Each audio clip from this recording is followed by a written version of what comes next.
Do you ever have an intense emotional reaction that just seems disproportionate to the situation? Or do some little things set you off, or you can't figure out why you're upset? Maybe you feel anxious or like this flash of anger or an unexplainable feeling of fear. Or maybe you experience this like feeling of shut down, like where you just feel exhausted or like withdrawing, curling up into a ball, right? When we can't figure out where these feelings are coming from, sometimes these feelings are related to childhood trauma or unresolved painful experiences from our past. Trauma changes our nervous system to make us super sensitive to situations that in any way remind us of the pain or danger of our past trauma. And this is supposed to help us, right? Like we're supposed to be able to identify dangerous situations very quickly and respond to them very quickly. But when we can't identify what's underneath those emotions, we often feel out of control in our own body. So in this video, you'll learn 7 journaling prompts to help you explore how big emotions might be related to past trauma. And you'll hear about a man whose fear of flying mostly went away when he did this work. So let's get better at feeling.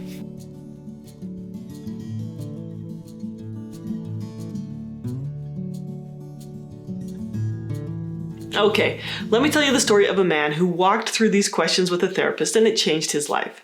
Mike was terrified of flying, and because he refused to fly, his family couldn't do the vacations that they wanted to do, and he couldn't take a promotion that he wanted that required travel. So his wife eventually asked him to see a therapist, so he did. His therapist asked him to describe what it felt like when he had to fly in an airplane, and he said it made him feel anxious and panicky and just out of control.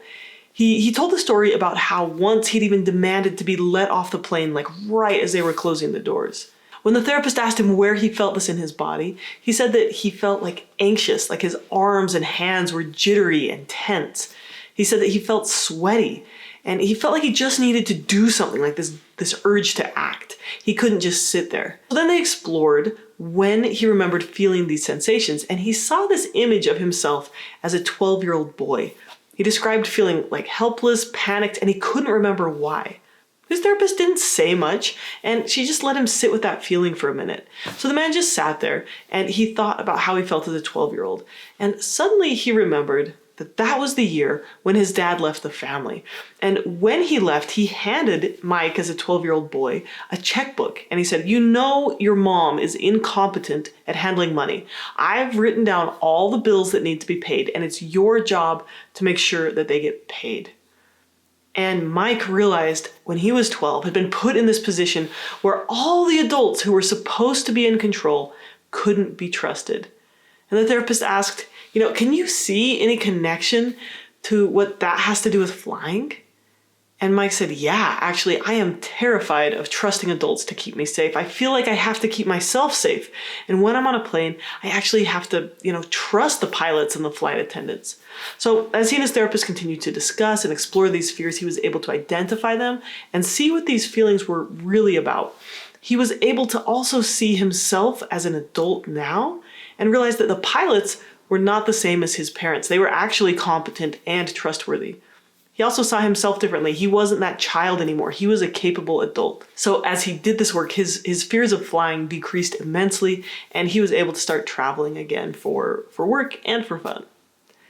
Okay, so sometimes big emotions seem to come out of the blue, right? You're walking down the street and suddenly you feel scared or jumpy, or your child is rude to you and you snap at him, or your boss says something and it just fills you with this overwhelming heaviness. And usually you don't even know why. And that's because a lot of times these big feelings we have in the present moment, they're connected to deep emotional memories, sometimes of trauma. And these memories are stored beneath our consciousness, right? They're stored in our limbic system, in the emotional centers of our brain, and they're also in our nervous system. And they're meant to help us react quickly to escape a physical danger, like a snake or a physical attack. But sometimes they get triggered even when we're actually safe. Now, Larry Chelsea tells a story of when he was at a restaurant with an old friend, and the waiter brought a dish to the table, and all of a sudden his friend was jumping up and screaming at the waiter and screaming about how terrible the restaurant was, and his friend stormed out. Now, Larry, his family, the waiter, everyone in that restaurant were all just like stunned. They sat there confused. They couldn't figure out what had caused this. Well, Larry and his friend were both veterans of the Vietnam War, and they'd spent years being tortured at a prison camp. Larry realized that before bringing them their meal, the waiter had just brought them a dish of white rice. And rice was the only food they had eaten for years in the prison camp. So that rice brought up all those old emotions of being trapped and helpless as a POW. And those emotions really had nothing to do with the restaurant or the rice. They were all these kind of emotional ruts of unhealed trauma. So many of our current feelings are actually about old, unresolved trauma. Now, trauma can be defined as an experience that's too overwhelming for us to process. And where did we experience so many emotions and situations that were so big and so overwhelming? Childhood, right? So often those big, unexplained feelings are about your inner child, not your current adult. And when we can acknowledge that, right, we can acknowledge that inner child with compassion and with gentleness, our current adult can heal. Now, just to be clear, we don't fix the past, right? We don't change the past. The reason we do this work is because the emotional difficulty is right here in the present in our nervous system. Bessel van der Kolk, who's the author of The Body Keeps the Score, says, trauma treatment is not about telling stories about the past. As long as you can tolerate what's going on right now, there's no need for any further treatment. So we explore the past to gain awareness and compassion of our emotions in the present moment. The change we make happens to our emotional experience. It happens right here in the present. Okay, so let's talk about some journaling prompts you can use to explore if what you're feeling currently is a trauma trigger. Now, real quick caveat before I tell you the questions to ask, I do want to remind you that doing any kind of trauma work can be really triggering. It can lead to dissociation or really intense and heavy feelings. And that's why it's best done with a licensed professional who can guide you through building resources to stay in your window of tolerance and help you stay regulated as you work through your stuff. But I also understand that not everyone can access a therapist, and many people have gone through more trauma than they can process in just 1 hour a week. So not processing trauma can also lead to triggers and flashbacks and dissociation. So that's why I teach this stuff on the internet. But I do want to encourage you, please, work with a therapist whenever possible.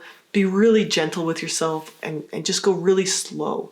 If you're starting to feel overwhelmed, take a little break and then come back to it. One of the biggest mistakes people who've experienced trauma do when they start to do this work is that they try to rush through it and do it as fast as possible. And that ends up kind of re-traumatizing them because their nervous system response is so big. So I'm just going to encourage you, go really, really slow and get as much support as possible. Use grounding skills, get support from a friend or family member. And if it's too overwhelming, please stop and get help before continuing. So, okay, let's just do a quick grounding exercise before we talk about these journaling prompts. So just take a really slow breath and notice your surroundings. Notice that you are here in the present moment and that you are safe at this time.